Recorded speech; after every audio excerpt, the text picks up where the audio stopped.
ఈ మధ్యకాలంలో ఉద్యోగం పేరుతో అమ్మాయిలపై అఘాయిత్యాలు పెరిగిపోతున్నాయి. ఉద్యోగం కోసం పడే వారి తపనను ఆసరాగా తీసుకొని కొంతమంది మృగాళ్లు రెచ్చిపోతున్నారు. సాఫ్ట్వేర్ కంపెనీలు రియల్ ఎస్టేట్లో వర్కింగ్ పేరుతో ఉద్యోగాలు ఇప్పిస్తామంటూ పిలిపించుకుని దాడికి తెగబడుతున్నారు. మాయమాటలతో వంచి లొంగ తీసుకోవాలనుకుంటున్నారు. కాదు కూడదు కుదరదంటే ఏకంగా మూకుమ్మడి దాడి చేసి సామూహిక అత్యాచారానికి తెగబడుతున్నారు.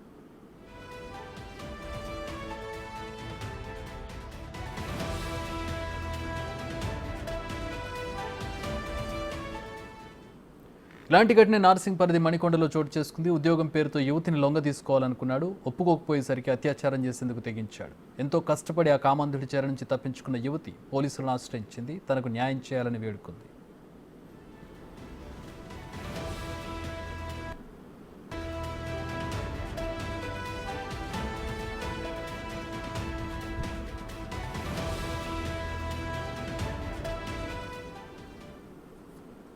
పోలీసులు మాత్రం తన మొర ఆలకించకుండా నిందితుడికి బెయిల్ ఇచ్చారని బాధిత యువతి వాపోయింది.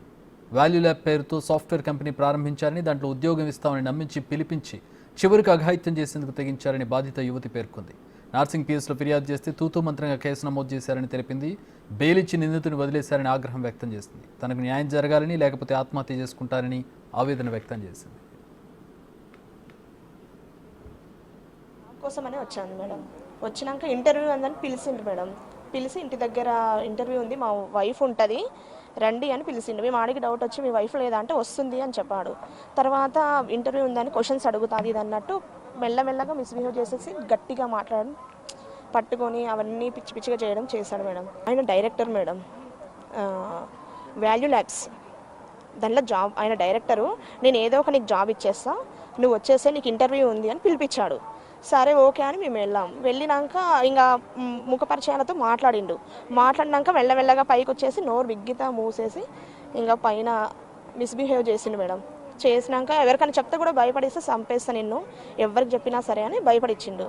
సరే అని ఇంటికి వచ్చేసినాక నెక్స్ట్ డే నేను సూసైడ్ అటెంప్ట్ చేసుకున్నాను మేడం. తోట ప్రదీప్ కుమార్, వాల్యూ ల్యాబ్స్లో వన్ ఆఫ్ ద డైరెక్టర్. సిటీకి జాబ్ కోసమనే వచ్చాను మేడం.